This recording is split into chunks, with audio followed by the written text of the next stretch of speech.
Welcome. Thank you so much for all coming on this beautiful afternoon. Welcome to the Horace M. Albright Lecture in Conservation. I'm Dara Rourke. I'm an associate professor in the Department of Environmental Science, Policy and Management, and also the faculty co-director of our new Masters of Climate Solutions, partnering with Jim Salee, the other faculty co-director. And I am very honored to introduce our speakers today, who are going to be in conversation about driving climate solutions. This is obviously one of the world's most pressing challenges. And as you all know, we are not doing enough, fast enough, deeply enough to transform our economies to solve the climate crisis. No country, no industry, no individual company, not even any university is doing enough on these issues. So we know the world needs disruptive innovation. We need incremental innovation. We need mainstreaming of the solutions we already have. We need all of this, and we need it faster, and we need it deeper. And we know that companies will be critical in driving these climate solutions. They will be a key part of these transitions. So I'm super excited again for us to dig in on how do we at universities and in companies advance climate solutions faster, further, to meet these challenges. We have three unique, amazing speakers today that are going to engage this topic. Dr. Ann Harrison is the Dean of Berkeley Haas School of Business. As you all know, Ann is a renowned scholar of international development and has studied the role of multinationals and foreign direct investment in development around the world. Prior to Haas, Ann was a professor at the Wharton School of Business, and before that served as the Director of Development Policy at the World Bank. But more importantly, even before that, she was a professor in the Department of Agricultural and Resource Economics in the Rausser College of Natural Resources for a decade down on our side of campus.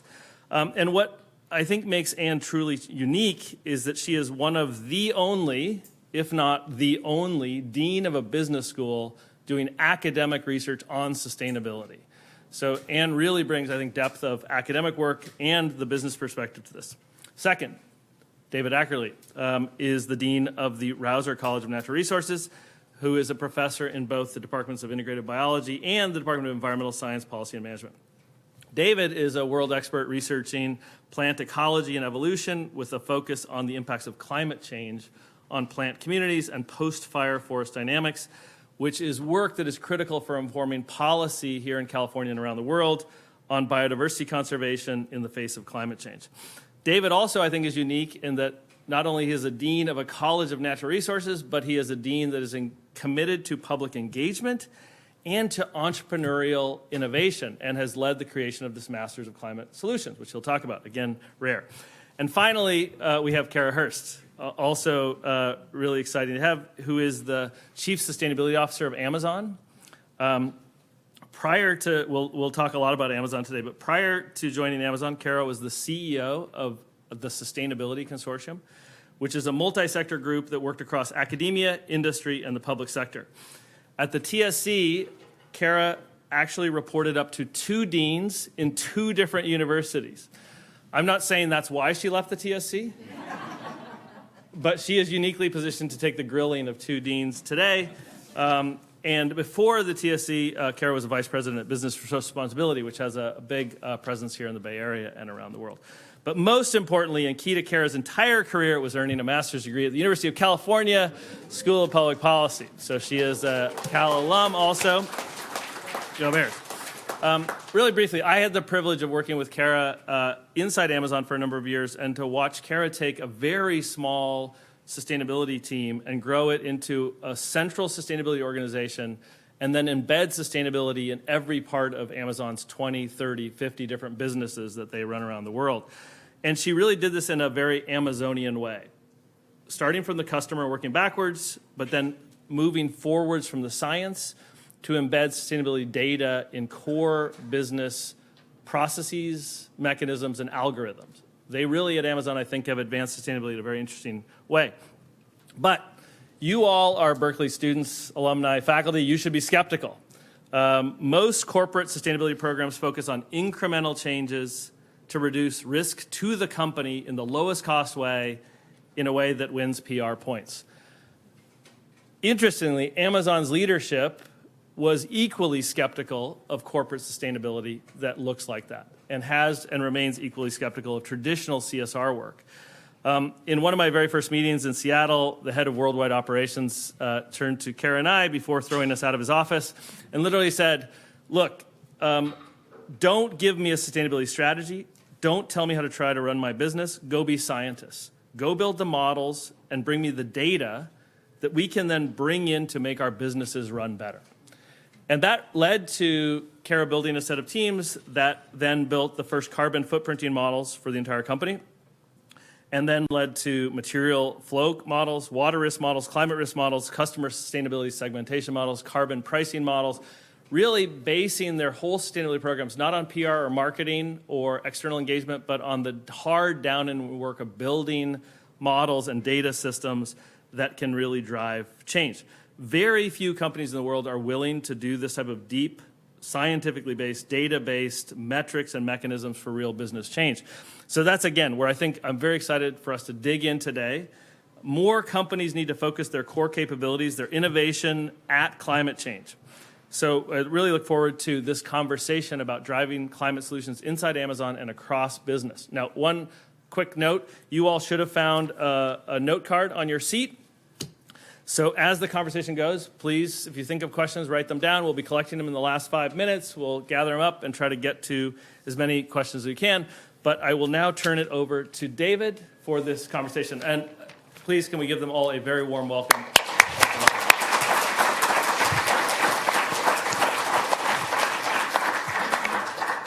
Thank you, Dara. That's a very kind introduction and setting the stage. And welcome to Rausser College's Horace M. Albright Lecture in Conservation, today in collaboration with Haas. And it is our great pleasure to welcome our esteemed guest, Kara Hurst. Before we start, I'd like to share a bit of background on these lectures. The Horace Albright Lecture Series at the Rausser College of Natural Resources has been going strong for over 50 years. The lectures are a tribute to the achievements of Horace Albright, born in Bishop, California in 1890, a graduate of UC Berkeley in 1912, second director of the National Park Service, and a recipient of the Presidential Medal of Freedom bestowed by Jimmy Carter. We're honored to have the opportunity to use the Horace Albright Endowed Lecture Series for the public good, fostering a dialogue on the critical issues facing our society. The Albright Lecture Series has brought to Berkeley a who's who of the world's most thought-provoking and innovative leaders in conservation and public service. And I encourage you to check out our website, and many of the past lectures are recorded and available. This year, we're delighted to celebrate our newly launched professional degree, Master of Climate Solutions. We all know that meeting the climate challenge will require new leaders who can separate fact from fiction, who understand which actions make the biggest difference, and who know how to get things done. This new master's will translate the fundamental science and groundbreaking discoveries, enabling professionals to learn how to evaluate technologies, develop just climate strategies, and remove barriers to implementing practical climate solutions. The MCS curriculum includes teaching in the climate and environmental sciences, climate economics and policy, technological, business, and nature-based solutions, training in analytical and quantitative skills, and applied exercises and engagements that emphasize adaptive thinking and problem solving. And I'm missing a page there. And alongside the launch of the new program, we are launching a new partnership with Haas. A concurrent degree program will enable students to complete both the MCS and a world-class MBA here at Berkeley. And the first admissions opened in this cycle, students entering through the MCS, and we're super excited. Had great applications, so the first cohort is on board, and then the first students will arrive in fall of 2025 into the Climate Solutions curriculum. So the conversation you're about to hear, Driving Climate Solutions, Amazon's Path to Net Zero Carbon, aligns perfectly with the spirit and tradition of the Horace Albright Lecture in Conservation and with our new MCS and the partnership with Haas. And I'll pass it to my colleague, Ann Harrison, to add a few more opening remarks. Thank you, David. So we're really so excited to be partnering with the Rausser College of Natural Resources. I'm started my career working on emerging markets, as they were then called, and everywhere I've gone, I've seen this incredible need for battling climate change and addressing the need for sustainability. I have made integrating sustainability into a business school the top priority of my deanship, and I'm just so excited. I do want to repeat this, although I'm sure everyone who's here probably knows this. Businesses absolutely need to adapt to, prepare for, and mitigate the effects of climate change. We have to shift away from fossil fuels. And because government has not made it easy by, of course, enacting a carbon tax, which would be a first best solution, because they haven't done that, then the role of business and companies like Amazon becomes first order. We need to slow the heating of the planet. We need all the tools and understanding to work intensely and urgently, but long term on everything. And so that means that sustainability should be a part of every responsible business school's curriculum today and into the future. I don't have to remind you all, being in California, that we've already seen truly devastating impacts of climate change, forest fires all over California, massive floods, mudslides, extreme weather events all over the state. But we've also seen all of these changes in the world. We're seeing massive migration patterns where people are forced to flee parts of the world which are no longer inhabitable to other parts of the world. We're seeing businesses having to do the same thing. We really are very much aware of the challenges. In order to address those challenges, we need professionals, hopefully like all of our students here in the audience, who have the kinds of interdisciplinary skills moving from business to science of climate change and back that are essential. And we believe that business schools are a really important place to acquire those skills and use them. So I just want to emphasize again that across disciplines, working across disciplines is so incredibly important for this task. And so that's one of the reasons why I'm so thrilled to be working with David Ackerley and the Rausser College, where I was a professor, on this new concurrent degree program. It's not the only partnership that we have. We also have a partnership at the undergraduate level where undergraduates can do a concentration in sustainable entrepreneurship, which we're very excited, which we recently launched. If you don't have time to do 2 degrees or the money to do 2 degrees, we also have an incredible certificate program where you can really delve into the aspects of climate change that we think are important for someone going out into business to be aware of. But our new concurrent degree program, which we've been working on for how many years to get this launched, is going to give students both an MBA and a master's in climate solutions. They'll work on climate data science, carbon accounting, life cycle analysis, as well as technological and nature-based solutions. So we're already accepting students into this concurrent program now because next year they'll do the first year of the MBA program, and then the year after, they'll do the first year of the Masters in Climate Solutions program, and also take electives in both school. Now, notice we are very intentional about using the term climate solutions. We really think that Berkeley is a great place to do this. I mean, our students and our faculty have done groundbreaking work in so many different aspects: the history of science, technology, philosophy, logic, sociology, and ecology. And many of these areas, Berkeley is ranked #1. So this is our time to be able to take the lead on what is an incredibly existentially unavoidable issue. Now, we know there's a lot of work to be done, but the very exciting thing is that Berkeley is always ready for what's next. So back to you, David. All right, Kara, you thought we'd never get to you. I'm ready. So welcome back to Berkeley. You left here in '98, just 25 years ago, and just mentioned that you haven't been back very often. So we're so thrilled to have you back to campus. But tell us a little bit about your journey to Berkeley, through Berkeley, but most importantly to Amazon. Sure. Well, thank you so much for the invitation and for having me back. It was really fun to walk around the campus today and see so many things that are so familiar, but also a lot that's changed.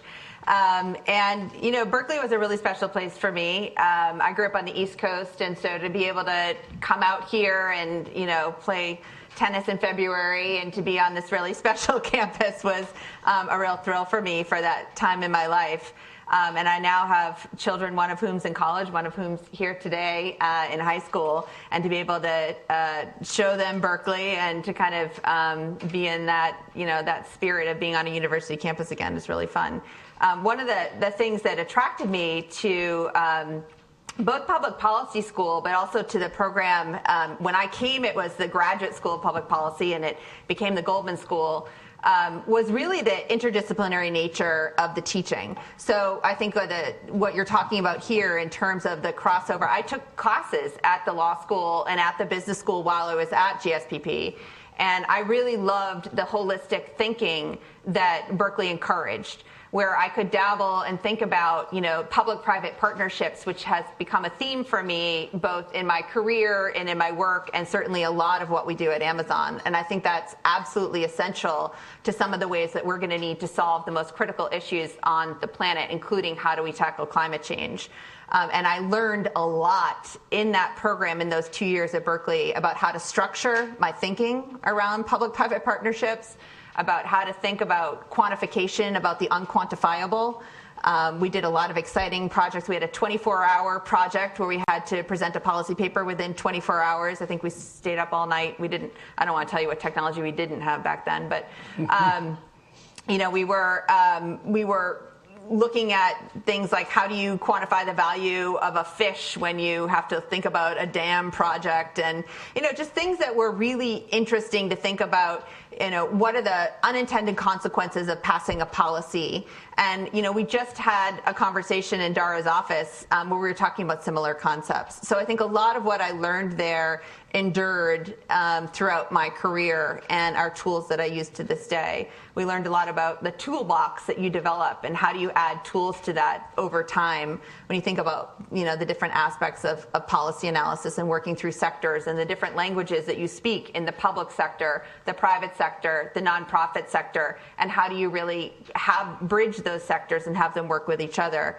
And so throughout my career, I've worked for a senator, I've worked for a mayor, I've worked in the nonprofit sector, I worked in Silicon Valley, I've worked now for a corporation, and I've really utilized those tools to continue to build those bridges and hopefully bring some of that work forward. And I think a lot of that started in the classroom at Berkeley, so I'm very grateful. Yeah. I mean, that sounds really incredible. I mean, the breadth of your experiences that you bring to your role as Chief Sustainability Officer is amazing. So that brings me to my first question for you. So over the last 10 years, the role of CSR or even sustainability has really shifted dramatically for businesses.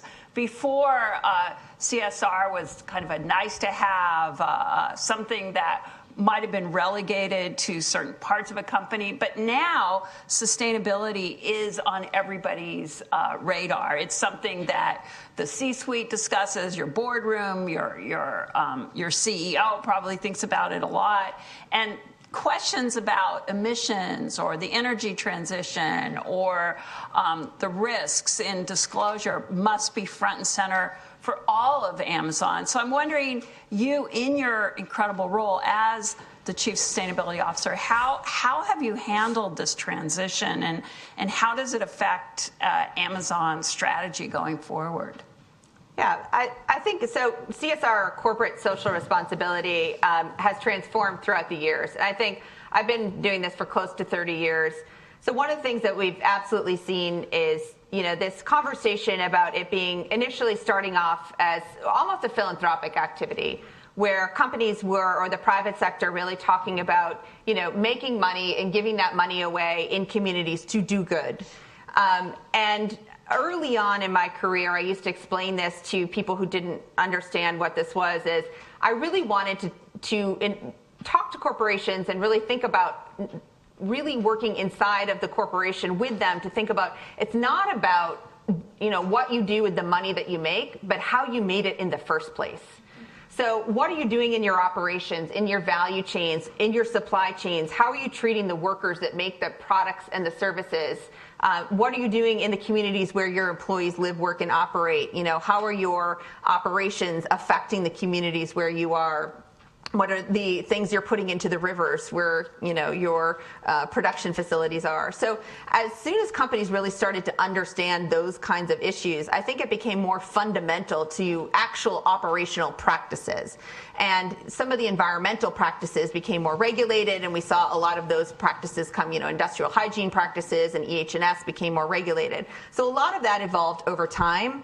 But I think what's completely transformed now is this is not about something that is a sideline activity or something that sits, for example, with an organization like mine. I have a very large central governance team inside of Amazon that we need to have because we set policy for Amazon. We set a lot of the practices, and we can talk about how we do that and how we operationalize that inside of a company. We have 1.5 million employees at Amazon. We're a very large corporation. We have a very diverse set of businesses. So we need a large central team to run a lot of that. But we also, I built this intentionally as a hub and spoke model with businesses inside of each one of those business units because we need to have this every single day be part of the way that we do business. Just like you're going to have business continuity and business risk management. You're going to have good, solid financial practices. You're going to have safety as a practice. You're going to have security as a practice. You need to have sustainability as a practice. And the reason is because at Amazon, at least, we're customer obsessed, and our customers expect us to do the right thing. And so we're thinking about how do you mitigate risk in what we're doing? How do you look around corners? And how do you protect the communities where our families, our people, and our communities live, work, and we operate? If we don't have healthy air to breathe, if we're not managing the wildfires that you mentioned, the floods, we can't operate ourselves a business, but our customers also can't live in those communities. They're not going to be able to buy the products and services that we sell. And our enterprise customers, for example, in our Amazon Web Services business, aren't going to be able to operate their businesses. So none of this works unless we're living on a healthy planet. So I see my contribution to the business and the ways that we operate as absolutely essential for business operations, but I also see it as part of our contribution as a company to the planet. Thank you for that. You mentioned the 1.5 million employees. You are one of the largest companies in America, if not the largest, right, by number of employees. I mean, the scale of your operations, not just in terms of employees, but in terms of what you do, is just breathtaking, right? So when I watch movies at night, I watch them on Amazon Prime. When I order my groceries for the next day, I do the one click, right? I mean, everything you do, from satellites to cloud computing services, you do it. So the scale of it, I mean, how do you scale up? This is one of the things our students worry a lot about when we have a lot of students who do startups. How do you scale up? You're both a retailer, but you also manage other retailers. So the complexity is just mind-blowing. How do you take that into account in your sustainability strategy? Yeah, I think it's one of the most exciting things about working for a company like this. I just said a little bit about my career previously. So I've worked at small nonprofits and other types of academic institutions. So I had really worked with companies with scale, but never inside a company at this scale. And just to also give you a sense of our growth, I'm going to hit 10 years at Amazon in September. And when I came to the company 10 years ago in 2014, we had about 240,000 employees. So now we're at 1.5 million. That's just in that amount of time. So it's not just the scale, but the speed at which we've reached that size has been quite fast. And so when you think about this, one of the reasons, at least, that I was excited to come to a company like Amazon, I was a customer, and thank you for your business, but I was a customer. I really enjoyed utilizing the services because for me they are a time saver, right? I'm a parent and I have a busy life and I work, and it saved me a lot of time to use the products and services. But I also saw it as an opportunity to transform consumption, because I think this is where the world is headed. I think we all like convenience, but I also like sustainability. And I really wanted the opportunity to try and see if I could marry the both. And I thought if there's one place on the planet where we could transform consumption and we could try to think about how to make it the most sustainable, this would be it. So one of the things that we have taken a leadership principle around is that scale, size and scale give us the responsibility to be, the world's the opportunity to be responsible to the planet. So when success brings that responsibility, one of the things you try to do is operationalize that within the company. So the way I think about that is to break it down and think about across each one of those types of businesses we have within our company, how do you tackle that? So if you think about our transportation business, right, we have a goal that we set called the Climate Pledge that we committed to in 2019, so pre-pandemic. And what we did is we went, and Dara mentioned, we worked backwards from the science, and we said, what would be, according to the IPCC reporting, what would be the most credible goal we could take that would also be very, very ambitious? So we set a goal to be net zero carbon by 2040 across our global operations. Incredibly ambitious, 10 years ahead of the Paris Agreement. This is really hard to do on our scale. And we set it out with tenants to make operational changes first, right? So what I had to do is to look at that and say, okay, across all of our global operations, with the businesses that we're running, how are we going to do that? Well, we have one of the largest fulfillment networks in the world. And so I know first and foremost, I probably have to electrify our fleet. So at the same time that we announced that Climate Pledge, we made the largest ever order of electric delivery vans in the world, and I ordered 100,000 electric delivery vans from Rivian. That changes the industry. One of the reasons that we did that is because we had been working with the automotive industry and telling them we need electric delivery vans, we need electric vehicles, and we had not been able to find those electric delivery vans that worked for us. We had been running vans, purchasing vans, collecting telematics data, figuring things out, but we had not been able to find the right solution. So we thought, what is a shot across the bow to the automotive industry so they would listen to us? And we debated it internally. We said, is it 5,000 vehicles? Is it 10,000 vehicles? And we debated and we debated and we said, what about 100,000 vehicles? That'll wake people up. And it did. So we ordered 100,000 vehicles. They'll be on the road by 2030. We already have 10,000 on the road. We have 12,000 charging stations that we are also are already there and that we'll continue to build. So we think that moving like this can actually send big industry demand signals. We're in maritime, right? So we're working with Maersk that we got to sign the pledge, and we made an ocean freight commitment. Changing port infrastructure, incredibly hard, right? We have to look at hydrogen as a fuel. We have to look at changing old port infrastructure. We have to work with shipping companies. So we created something called ZEMBA, Zero Emission Maritime Buyers Alliance. And we recruited shipping companies into that. And then we recruited folks that are like us, the demand signal for that shipping and maritime industry, and created this Buyers Alliance. And then we set that out. We did this just last March. And the first three in the Buyers Alliance were us, Patagonia, and a company called Chibo. And I thought, shoot, I don't know if that's going to work, right? That's not a huge demand signal. But we kept at it. And as of September, we have 25 companies in there, and we issued the largest ever RFP for shipping zero-emission maritime buyer shipping services. Now we have a huge RFP out there, and we are demanding zero-emission maritime buyer shipping services. So this is working. When you come together as industry, and again, it's these public-private partnerships, and it's collaboration, because no one company can go it alone. We have another initiative we created called SABA. It's Sustainable Aviation Buyers Alliance. So we're creating a booking claim system around sustainable aviation, because during the pandemic, we were one of the only companies flying. So no one was procuring fuel. People weren't sending the signal that we needed sustainable aviation fuel, particularly when you have to pay a premium for it. So we purchased 800,000 gallons of sustainable aviation fuel because we can, and we were flying. So when you send these massive demand signals at our scale, that's using your scale responsibly to send demand signals into the industry that we are serious about. These are services that are needed. This is an industry that is transforming. We want others to follow us. This is the kind of thing we can do at our scale. So I work through each one. That's just our fulfillment logistics.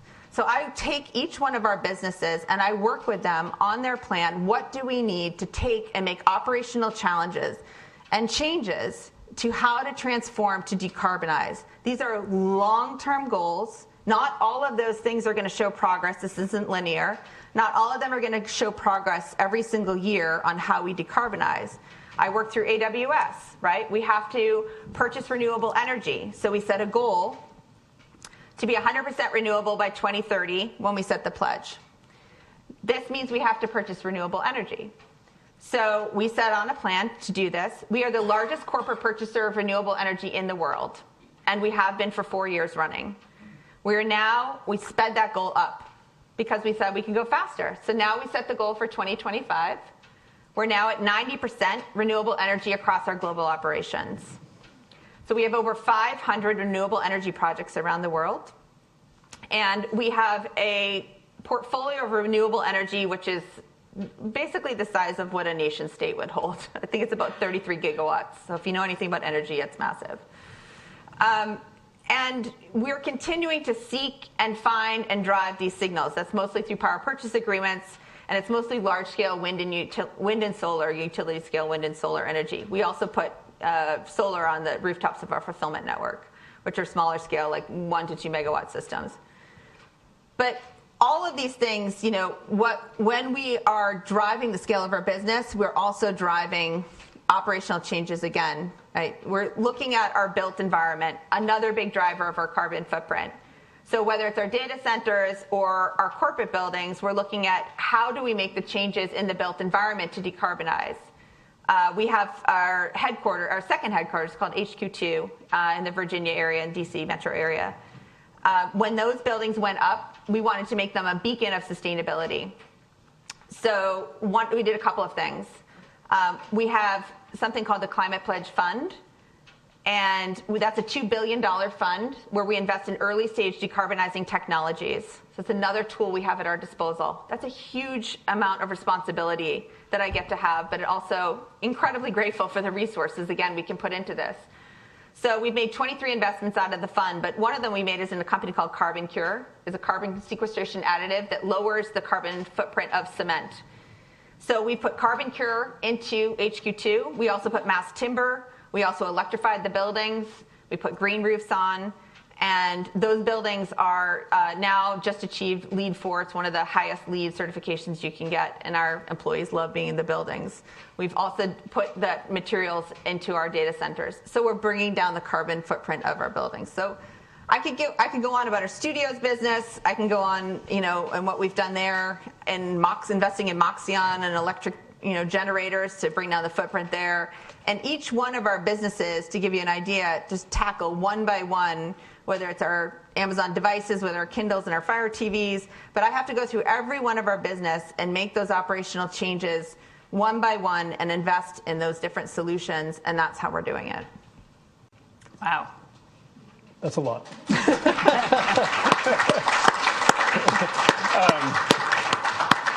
Well, clearly what you're speaking to, we hear a lot about speed and scale from different sources in different contexts, but clearly, given the scale of the company, like I asked, you have the ability to move at scale.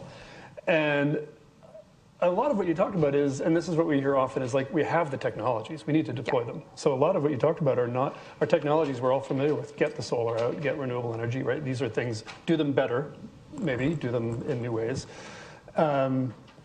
So I'm curious about two things. One is, and you kind of mentioned at the end, where are you taking more risks around, actually where are you taking risks around innovative technologies, but also how do you build the innovation culture internally in terms of looking for ideas, looking for new ways to doing things, looking for new opportunities, new ideas. But there's one that interests me in particular as a natural scientist, which is the role of nature-based solutions. Sure. They've been hard to monetize, where that's our goal. We believe there's a lot that needs to be done in the world, but they're a little harder to build into corporate practice, maybe. So kind of two different related questions Sure. about innovation and cutting-edge, newer problems that we're still trying to work on. Well, I think the innovation one, it's in our DNA at Amazon. Amazon is a innovation-driven company. So I do feel lucky in the sense that I don't have to convince anybody to take risks. I don't have to convince anybody. I just have to have data. And I have to show that we want to try and there's every single day people who are presenting new ideas about potential things we could invest in. We have a lot of different practices at Amazon. We call them different mechanisms that we use to present ideas. One of them is, it's a great practice called the PRFAQ. We call it working backwards. So what we do is we write a document and we write a press release first, as if we were launching something. This is how we want the world to be. And then you write the press release, and then you write the document that backs up all the different pieces of information and data about, why you want to launch that thing. There's a book, actually, that two ex-Amazonians wrote called Working Backwards. It's a great book about Amazon practices. If you're ever going to interview at Amazon or you want to work there, I suggest you read the book. It wasn't around when I interviewed, but it's a great book. So there's people with every single day. Somebody on my team will come to me and they're like, I want to run a PR FAQ about this idea or this thing, in the Climate Pledge Fund. Endless amounts of ideas that we get to look at, right? New technologies. Like I said, we've made 23 investments out of that fund, and they're all public. You can look at the website what we've done, but everything from regenerative ag projects. We have a robotic farming and hippo harvest here in California. We're growing lettuces with 99% less water and no chemicals and really interesting things, to things like carbon cure, to electric aviation, a company called Beta, to investing in electrolyzers for the hydrogen economy. I mean, just a wide range of things. A lot of those probably will fail. But that's okay, because we need to make these big bets. We need to invest in them. We need to scale. We need all of these solutions. Hopefully all of them, will do well. But you know that some of them aren't going to make it, or some of them won't scale. But we look for things that have the potential to scale. We look for things that have an impact on Amazon's decarbonization, and we look for things where we can test and learn within our own environment. So we know that we can at least give that company feedback, and we can scale it up ourselves. And we've been able to do things like we did the first, all-electric flight from hub to hub. So we can do things within our own network, and we can learn a lot within that. We can deploy. When we deployed Carbon Cure within our HQ2, we actually had to write and legislation. We had to go through all the red tape. We had to help to get that policy through in that area. But now it's in over 40 buildings. So some of these things take also policy work, policy enablement. They take, a lot of different pieces to help them, not just the financial investment. They take, our operations know-how. They take, working on some of the legal aspects. They take the policy work, all of it. So I think some of it is, it's not just the make the investment and walk away. It's a lot of different test and trial.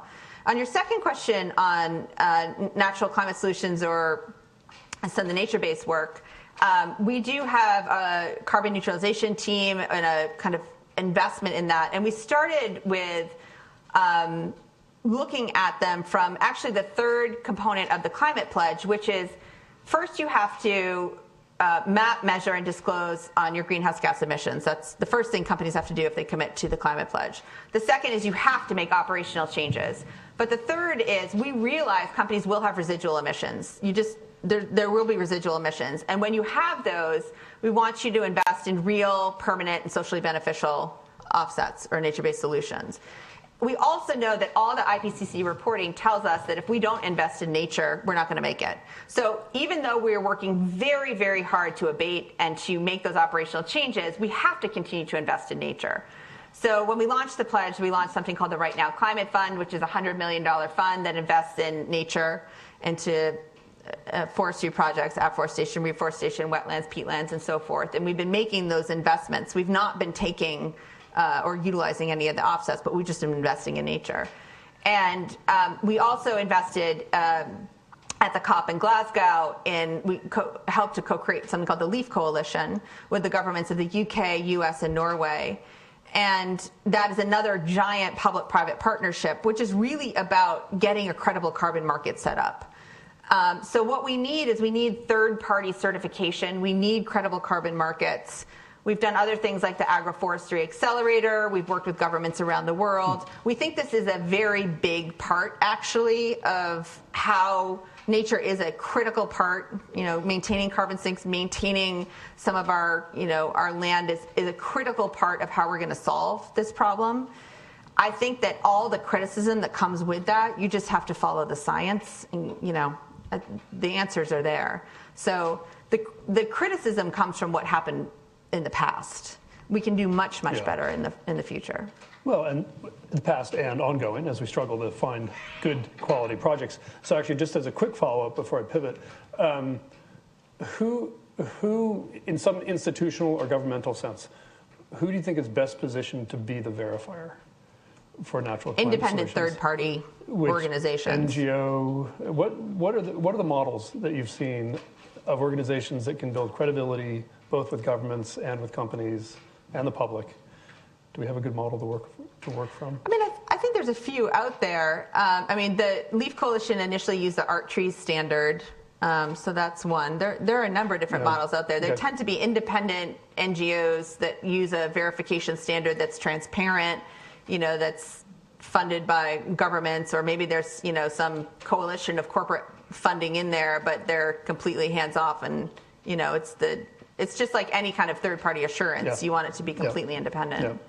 So I want to return to customers now, as the customer-obsessed company. So I imagine there are a lot of customers, who, kind of like what Dara said, even about the internal team, who really don't care about any of this, in the sense that sustainability is not yet every voter or every consumer about a priority in their shopping. That would be one sector. On the other hand, we're here in the Bay Area where we have an enormous, a customer base that cares a lot, but also a huge range of opinion on the path to sustainability. And the one that always interests me a lot is the role of solutions at scale, like you're talking about, and how that balances and works together with the role of the small, local, community-based. There's so much interest. And again, what fascinates me about the Bay Area in particular is that these two live side by side. The kind of scale and speed and tech of Silicon Valley with so much support for small-scale community farming, small business, local business. So if you were speaking to that range of customers, what do you say to them about how they make their own purchasing decisions? So at Amazon, we have every single customer under the sun, as you might imagine. Everybody's a customer. And we know a lot about our customers. I think what's fascinating is, you said there's a lot of people who don't care. I would disagree with that, actually. And the reason I would disagree is because I know it's not true. We talk to our customers, and it's a really distinct curve. So you do have a small percentage of customers here who actually get really angry when you talk to them about sustainability. They really don't like it. So they don't want it. And then you get a really, really dark green set of customers over here who probably aren't shopping on Amazon. That's okay. So you get those two sets. But the vast majority of people just want you to do the right thing. They actually just want Amazon to take care of it. And they want it to make it easy for me, right? You guys do the right thing. You make it easy for me, make it transparent, and kind of like take care of it for me. I learned a lot about this actually when I was at the Sustainability Consortium prior to Amazon, because that was a very scientific group of consumer goods and consumer product companies who were really struggling to figure this out. And a lot of the data and the research showed at that time, because I used to say they used to struggle a lot. Amazon wasn't in that group of companies, but they used to struggle a lot with the customer issue. And I was like, you guys could sell me a new red lipstick every year that is essentially the exact same shade, and I don't know how you can do that. You figured that marketing out, but you cannot figure out how to get people to care about sustainability. Like, these are brilliant marketing companies, right? And I think in general, like the customer care issue is not that challenging. It's mostly just do the right thing, make it really easy for me, and get good products out there that aren't harmful and that do better and are the same cost, right? Yeah. And that get it better and better and better over time. And so we've tried to follow that and to do it with an incredibly high science bar. And then also to enable our sellers. So over 50% of what's sold on Amazon is sold by small and medium-sized enterprises. So most of what's sold on Amazon is sold by small and medium-sized companies. So a lot of what I focus on is also seller enablement. And all of the solutions that we're creating are really about how do we get our sellers to get quickly the same solutions that we see. So we created a couple years ago something called Climate Pledge Friendly, which is a badge. If you don't know about it and you care about sustainability, you can filter your shopping by sustainability on Amazon. And we started off looking at as all of you know, the eco labels are completely broken. There's over 800 eco labels out there. They're generally really confusing and meaningless to people. And if you're in a physical retail environment, of course, which we have as well, we own Whole Foods and we own other physical retail. And you're in a physical retail environment, and you're walking down the aisle and you see like the blue penguin and the pink panda and the green frog and it's like, I don't know what it all means. It's confusing and you don't know what it means, and it gets whatever. So it just becomes kind of a morass of marketing. What we can do online, though, is, we started with this universe of eco labels, and we looked at all of them, and we had our science teams holding an extraordinarily high bar, and then we started off with 20. So we said these 20 are carbon reducing, they're really, really good, and they're based in science. And that took us a couple years actually to figure out. And then we worked with those organizations and also said, okay, when we turn you on Amazon, by the way, you can't put a couple products on a shelf and then say, let's see how it goes. Like, you're on or you're off. Like, you turn it on and you're on, you're on. So we worked with them to build capacity and to help them understand when you scale up with us, right? So we've worked on this program over time. We started with tens of thousands of ASINs, 100,000 ASINs is our term for SKU or, product. So, and then now we've got millions. And so we've got products, and we have, I think, I don't have the number off the top of my head, but it's, I think, well over 50. But we add them slowly, and we add them over time, and we keep the very, very high bar of science. But these are ones that are trusted. They're ones that have the capacity to grow and to build. And where we see gaps in the system, we've also, gone in and worked with industry to create, like we just created one on circularity. And so I think that kind of thing works very, very well. So you can go in and if you want to filter your shopping by product, and what we're starting to do, because people, it's like if you're shopping for something, we can make recommendations. If you're shopping for something and we know you're a sustainable customer, be like, have you seen this? It's the same type of product, it's the same price point, but it's sustainable. So we can start to make switches, right? And we can start to look at that customer behavior, and we can start to swap products out, and we can start to do that transformation. So that's going to be actually really, really exciting. And the other thing we're doing is giving those companies, this is really the key, we're giving those companies data and information about how much that badge improves what we call a glance view. So when you have that badge, our data show that you get a much higher glance view from the customer. Which is how long people... Who doesn't want that? And is that how long people... And is it just how what it many sounds times like? people look at that product? Okay. Yeah. So, and it's very positive. Yeah. So that is a huge incentive for a company then to go and get that badge.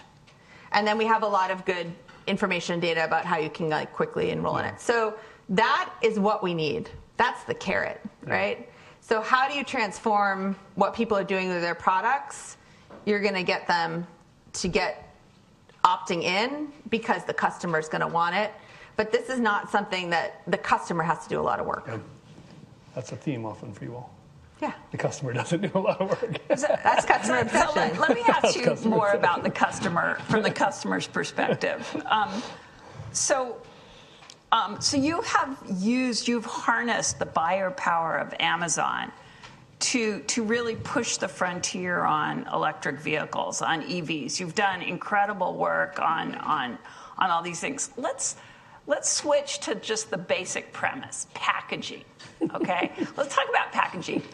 My husband has created so much garbage in my household because he's always using that one click wherever he goes, right? So I keep wondering, if it wasn't so easy to use one click, would he be buying less? So it's true that everything is made more sustainably, but maybe he wouldn't buy at all, right? Or maybe he would buy less. Or let's take me. I used to go to the corner bookstore and, buy The Ministry for the Future, one of my favorite books. But now I can just click on Amazon, right? And it just appears on my doorstep, packaged. So is that better? Or, is the fact that the corner bookstore going to go under and that my husband buys 10 times what he needs, something I should be worried about? It's a lot in that question. Okay. So what I can tell you is this. First and foremost, we hear a lot from our customers on packaging. So it's something we're obsessed about. Packaging is about 3 to 4% of our footprint. So it's less than people do think. That doesn't mean that we're not focused on it. It is a smaller percentage of our footprint, but we are obsessed about it because our customers care a great deal about it, and it's really important for the world. One of the things it was one of the first things that I started on because our customers tell us so much about packaging. So we're doing a couple different things about our own packaging. One is that you might have noticed, I don't know how many of you have received a package that you order something from Amazon and it just comes on your doorstep with no packaging. Oh, that's never happened to me. So right now, about 11% of our items in the United States ship without packaging. Is that an option? Yes. So I should tell my husband to go for that option. So it's called ships in product packaging, which means we don't put any Amazon overboxing over it. So this started with the idea, especially for things like you order a case of paper towels, you order a case of diapers. So a big item, generally not a gift. Don't want to make any judgments on anyone, but generally not a gift, not going to get damaged in transit. And, we don't need to put a big Amazon overbox over that. It costs us money. It costs the vendor money. It's wasteful. It's annoying. Let's eliminate that right away. So we started on that, and then we started we have actually an AI-enabled machine called packaging-enabled AI, which we can now, we started real basic with just people in the fulfillment network giving us ideas. We're now getting fancy with AI. But, we have lots of different ways that we've eliminated packaging over the years. So we've reduced the weight of our packaging shipment by 41%. We've taken out 2 million tons of packaging. So we have reduced our packaging by an enormous amount. If I were in Seattle, I would tell you that's 230 Space Needles worth of packaging, but you're not in Seattle, so that's my usual fun statistic. But we have taken out a tremendous amount of packaging because it's wasteful, it's costly. So back to your business enablement, right? Like, why do businesses care? A lot of what I'm also focused on, especially in the early days when I wanted people to pay attention to me as a sustainability person, I was going around saying, how can I renegotiate your energy bill? How can I get packaging out of your system? Because I was saving money. That's how I got people to pay attention to me. So I think, the packaging reduction and taking packaging out is a huge cost saver. So wherever I can do that in the business, I'm going to do it. So we are absolutely 100% focused on that, taking packaging out, and also working with all of our companies to try and get them to redesign packaging shipped for e-commerce, which is still, I know it feels like everything's e-commerce now, but it's actually still a very small segment of the market. So we do want to transform packaging to ship e-commerce, which is different than shipping. You may, again, we do run physical retail as well. It's not that things don't come in packaging in physical retail, you just don't see it. It just goes out the back of the store. So, we're still dealing with all the packaging that comes, those things do come in packaging. It's just going out the back of the store and we're recycling it in a different way. You're just dealing with it as a customer at home. So we also are doing things where we're trying to enable, what are frankly pretty broken municipal systems around recycling, here in the United States and elsewhere. We're working on, new materials. So we did invent a fully curbside recyclable packaging. We're trying to take plastics. We've deprecated plastics in India and the EU. We've just launched our first plastics-free fulfillment center outside of Cleveland, and we're working on getting new materials. So not only reducing materials, getting packaging materials out, but introducing new materials and reducing things like plastics and, where we can. And then also we've invested in things like we invested in a decontamination project here in California for the recycling system. We've invested in the recycling project to put blue bins into regions. I know you're good here in California, but lots of places in the United States don't have them. So we put money into putting blue bins into places that don't have them. Things like that to try and fix our systems, which are incredibly broken. So circularity is really, really important. Teaching people what to do with the materials once they receive them is really important. But the main thing that we're doing is trying to actually eliminate the material itself. I will be very, very happy when everything ships without any packaging, because that actually source elimination is what we're after. So, and then another lesson I've learned from listening to you is that I should never order the ministry for the future in hard copy. I should always get an electronic version, right? It is. I mean, the other thing I want, can I bust one more myth? Yes. Okay. A lot of times people will say to me, I love ordering from Amazon, but I feel really, really bad about ordering things fast, and so I delay my shipping. I just want to say our same day and same day shipping, best carbon option. Which is, yeah, see, I hear because that. you're getting it locally. Explain. You're getting it locally. Because we've optimized the inventory. So when you order for local optimization, which means fast, that's the best carbon option. So faster is better for the planet. The other thing is when we look at, we're very, very efficient. That is something that we figured out.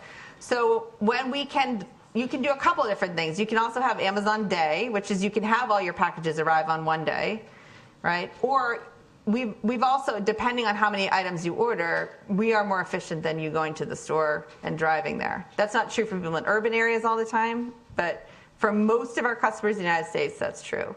So lots of different, we put all this data online, by the way, if you really, I know you all want to dive into it. So there's a lot of good stuff out there. Can we skip ahead a little bit Yes, to make sure go we have ahead. time for Yeah, absolutely. audience questions? So, Go ahead. Folks are gathering your cards around the room, and while they do that, let me pose a final question to Kara. You saw, and I'm sure you've heard from Dara about the new master's degree. Actually, quick question: how many Haas students are here in the audience? There's your future MBA and others. How many Rausser College and other students, Berkeley students? So thank you all for coming. So for all of these pursuing their education, whether or not through our master's degree, what does this generation want to be doing in school to get ready to enter into your profession and contribute? I think, so a couple things that certainly, we hire a lot of folks out of Berkeley, so glad to see you all here. It's really exciting. And I think I love to hire generalists for one. So I will say that, I think a lot of the folks that we hire into sustainability are folks that are just really following their passion. So one is, people always say, what should I study? I think study what you want. Study what you're passionate about. There are so many aspects, as I hope I've sort of illuminated today, about sustainability that you can be passionate about. And I don't think necessarily now you even have to work on a sustainability team, right? You can work actually in any aspect of the business and be working on sustainability. So that's the good news, right? Before, certainly, in the early days of sustainability, it was kind of like, this is the sustainability job and that's it. You now can go into any aspect of the business and turn that into some area where you're actually working to optimize the business in some way that makes it part of sustainability. And in fact, starting there sometimes can actually give you a much better purview and insight into then coming in and working on something much more specific a little bit later on in your career on sustainability. So that's just one thing I'll say about kind of paths into a corporation. If you don't find your perfect sustainability job, I would say, but you want to work at a specific company or you want to work at a specific organization, go for the organization or go for the company, because generally, whatever business unit you're in, you're going to have to work on this issue in some way or another if that company has goals. And they should have goals at this point. So I think, that's the good news. I would also say, at least, and I'll speak specifically for Amazon, writing. We are a culture that there is no more valued skill than being able to write a narrative, to write a cohesive narrative, and to be able to explain your data in written form. And right now, I would just say over especially the last year or so, with the candidates we're seeing, that is something that we're getting increasingly concerned about, that people aren't spending enough time really honing their writing skills. We still require a written narrative in our interview. It's really interesting, and we still, on a very regular basis, we write very lengthy docs. I probably read maybe 4 to 5 of our 6-pager docs every single day in meetings, just to give you a sense of how we operate our meetings. So our meetings are an hour and a half long. We start with a 30-minute silent read, and then we have an hour-long discussion. That's how meetings go at Amazon. It's a weird format, I know, but it really works. And so we do a lot of writing and a lot of reading And so that's a specific Amazon comment, I realize, but writing an incredibly important skill. Well, music to the ears of educators. I'm sure you know. But while Dora sorts questions, I have to ask, is ChatGPT then playing a role both in detecting those written applications from job applicants as well as internally? I will leave that up to the HR folks, but I think, we're also big fans of AI. We're using AI in lots of different really, really interesting ways, including, ways that benefit sustainability in lots of amazing ways. And our coders and our software developer engineers are using AI in lots of interesting ways. So, there's lots of huge benefits to those technologies. Yeah. Of course, you want to be able to integrate that into your life, but you want to be able to write too. We want to encourage good writing. Yeah.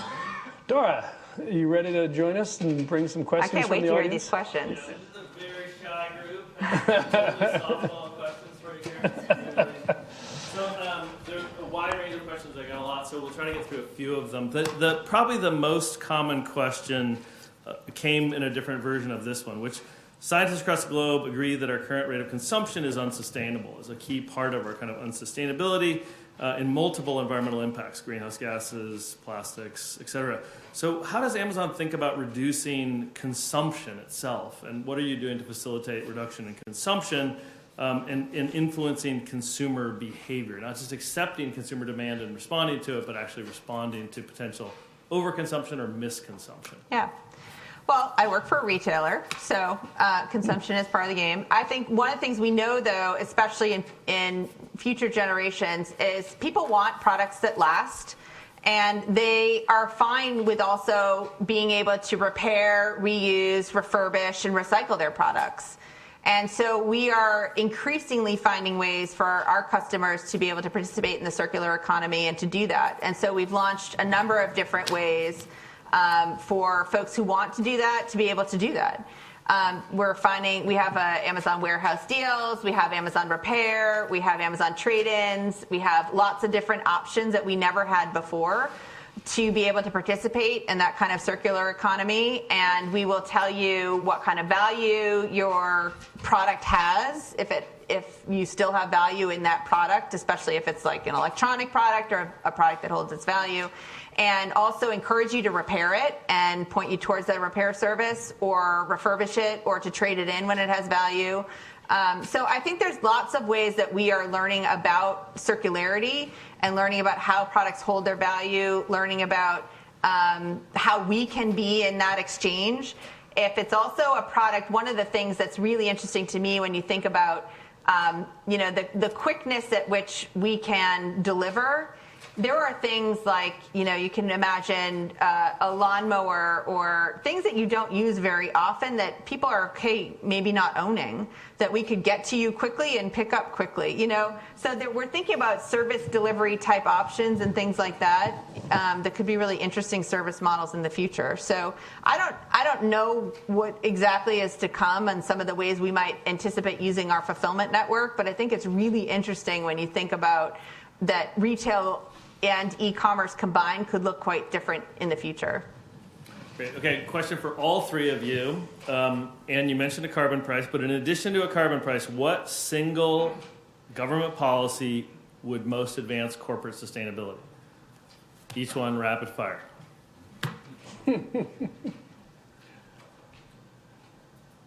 Was that to Ann first? Yeah, Sorry. Ann first. Oh, sorry. The opposite of a stick is a carrot. So some kind of carrot that rewards you for reducing your carbon consumption. I don't know what that carrot looks like, but that would be, And the Inflation Reduction Act is basically $1 trillion de-risking of investments in renewables and materials. So we're trying some of that here in the U.S. Excellent. David? Well, when I think about the policy, I'm going to flip to an investment, which is the wildfire damage we're getting, the loss of forests. Some forests will be lost because climate is changing, and it's just inevitable that those places won't support forests in the future.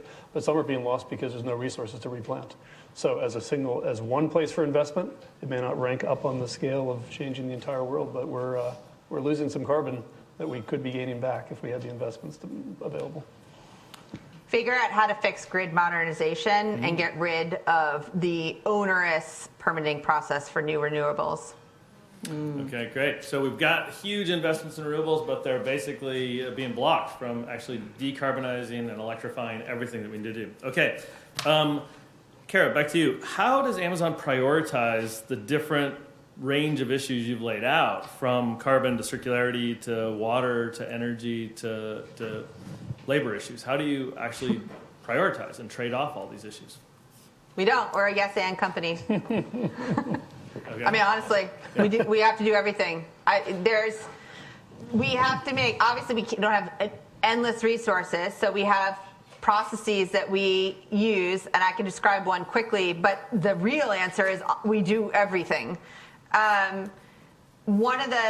describe really quickly a process we use. We have a sustainability action planning process. So I described before all the business units that we have. We can cut them different ways, but there's like 28 business units inside of Amazon, and each one of those are required to deliver to me a sustainability action plan for the year, which follows a series of goals and things that we have set internally, and they ladder up to those goals. What goals are they going to set for the year? What are the plans they're going to have? What are the investments they're going to make? And then we get together, my team aggregates those plans, we roll them up. We're looking at the progress we're going to make as a company for the year. We look at short term, we look at near term, we look at out year, we look at 2040.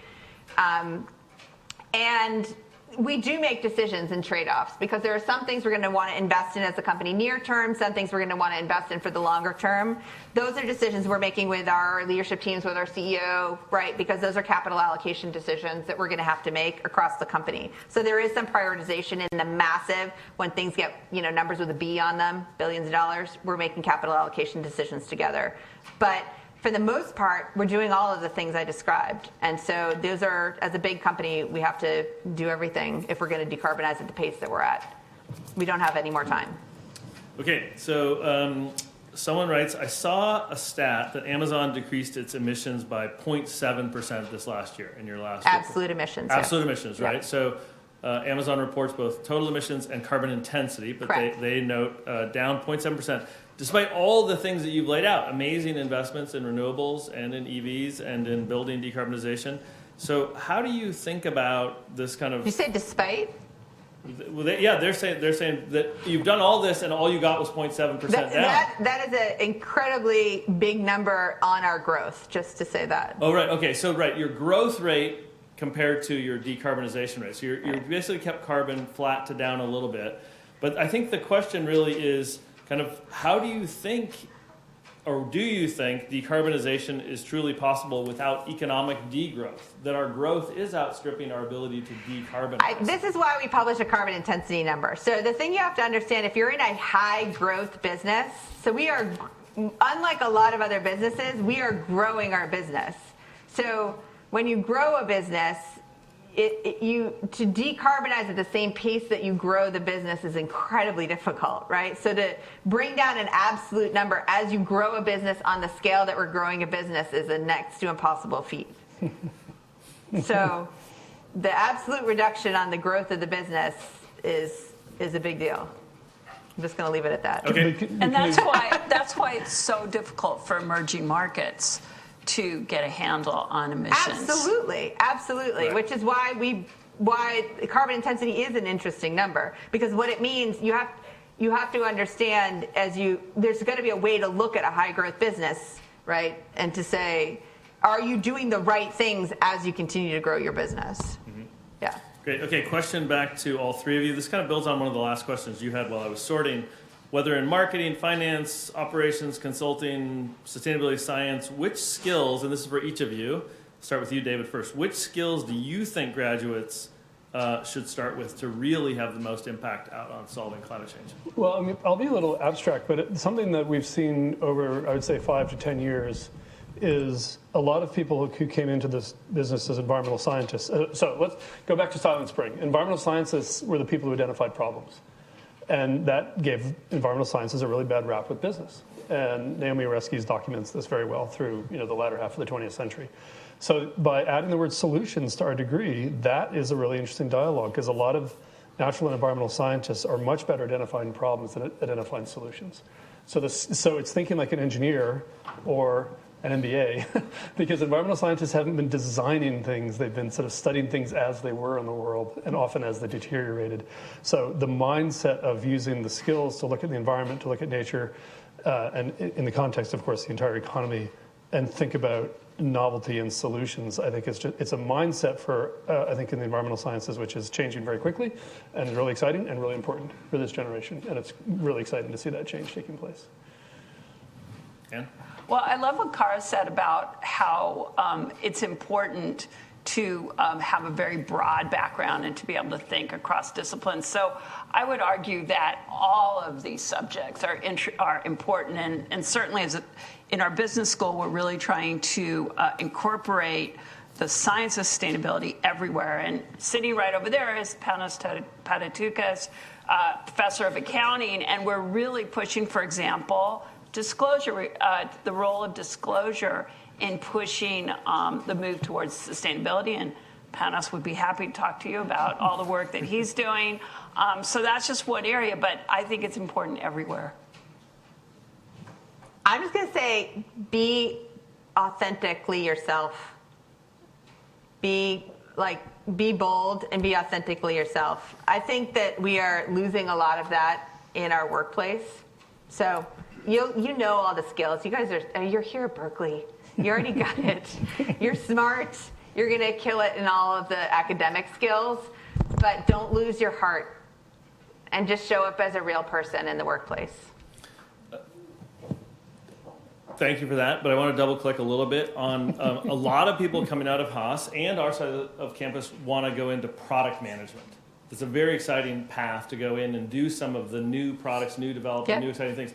Can you talk about some of the attributes that makes a great product manager inside Amazon? And you have them on your sustainability team. You have data scientists and you have product managers. Yeah. So talk a little bit more about that specific job. Of a product manager? Yeah, product manager that's doing this for climate? Yeah. Okay. So I think for product management specifically, one would be to be able to collaborate across teams where you understand the tech team's requirements fully before you go and, I guess, go and talk to your tech team partners and spend a lot of time with them in their sprints and spend a lot of time with them in their stand-ups and understand their process, and then go write your BRDs, your business requirement documents. Because if you're not really understanding the process by which the tech team works, and you are trying to manage a product, but you don't really understand the ways in which the tech team is working, you are going to have a communication disconnect that you will never be able to bridge. So I would say the number one thing I see that probably is a challenge between product managers who are successful and product managers who really can get it done are those who have invested time outside of their own domain to really understand all of the other teams and how they're working, and in particular, the tech teams and how the tech teams organize their work. And I think that is something when you're in the middle of the actual project management, you don't have time to do. So if you can go and spend a lot of time with those teams before you go and decide what your product needs, you're going to be much more successful. So it's a very specific piece of advice. But excellent. We have experienced that pain point many times together. None of the students in the audience here have ever used ChatGPT for any Berkeley assignments, but we hear that other universities are using AI a lot, and that there's a rapid growth in data centers and data center energy use, power generation. How is Amazon approaching this kind of power demand growth, this boom in AI on other campuses, not ours, and what are they doing to make AI sustainable?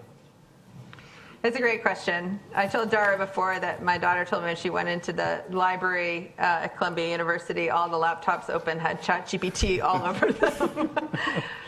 So it must be there, not here. It's there. Stanford also. Yeah.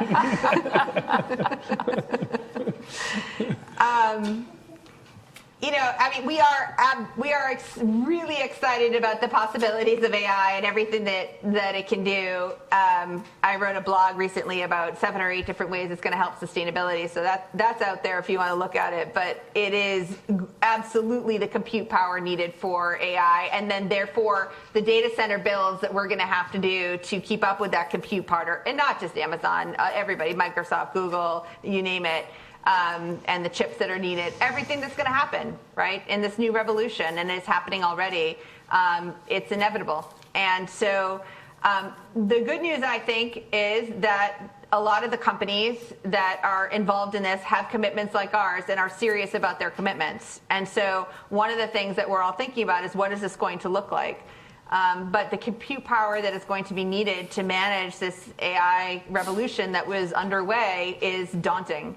And so we are looking at that. We're obviously looking at how do we get the sustainable building materials, like I've been talking about, as we build differently, right, into the future, and we build data centers that look very, very different. How do you build a net zero data center?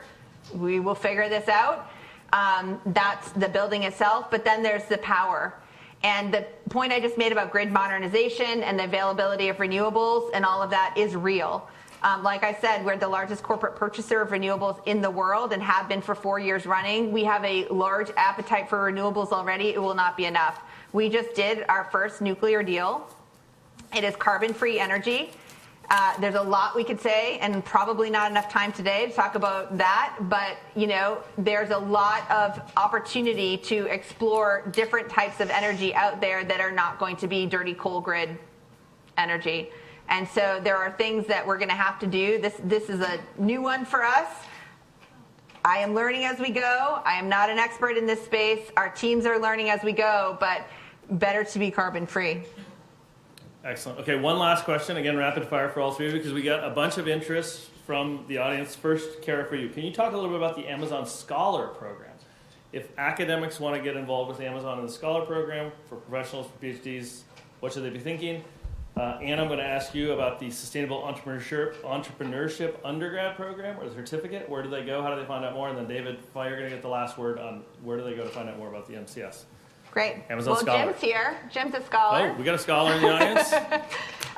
So I think Jim's probably the best person to talk to if you want to know more. But we love our scholars, and these are folks that spend a limited amount of hours with Amazon working on a specific problem, lending us their amazing intellect and expertise in a particular area, and being a part of our teams, consulting with our people, and being a part of any different part of Amazon, not just sustainability, but different teams. And so we have folks that are economists, PhDs in specific areas, and they generally come in and work on a problem with us for some limited amount of time. But it's a great program. We have folks from all different kinds of universities all over the world. So lots of opportunity there.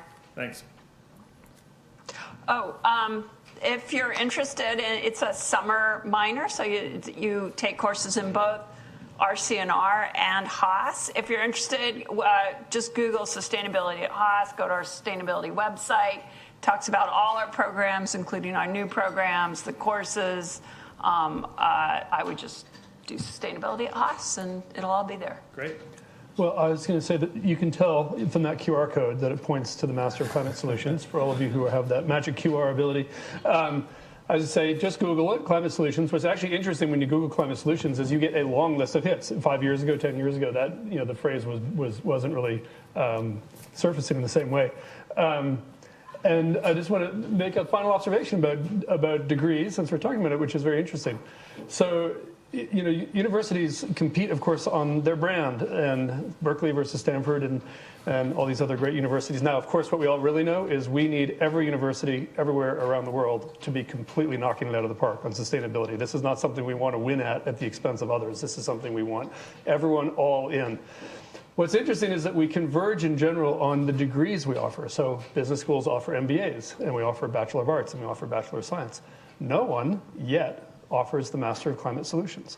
So the real mark of our success in 5 years will be that there will be many other masters of climate solutions, and that we won't be alone. And that would be the greatest mark that we're on the right path to carve out a new degree and for those students who pursue it, it's really known in the world what it means and the skills that you bring into the world and that employers are looking for.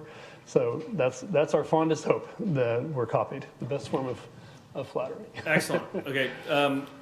I want to thank a number of people. First of all, thank you all for coming and for being part of that community David is encouraging. I think we all do have to participate in this process, this revolution in driving climate solutions. So thank you all for coming. I also want to thank Kat and Cassie and Catherine and Mio and others that did a lot of work behind the scenes to pull this off. I may be missing others, but really huge amount of work. So get us very shortly to a reception in the back of the room. But also really want to thank the speakers. I think really, Kara, thank you so much for coming down from Seattle.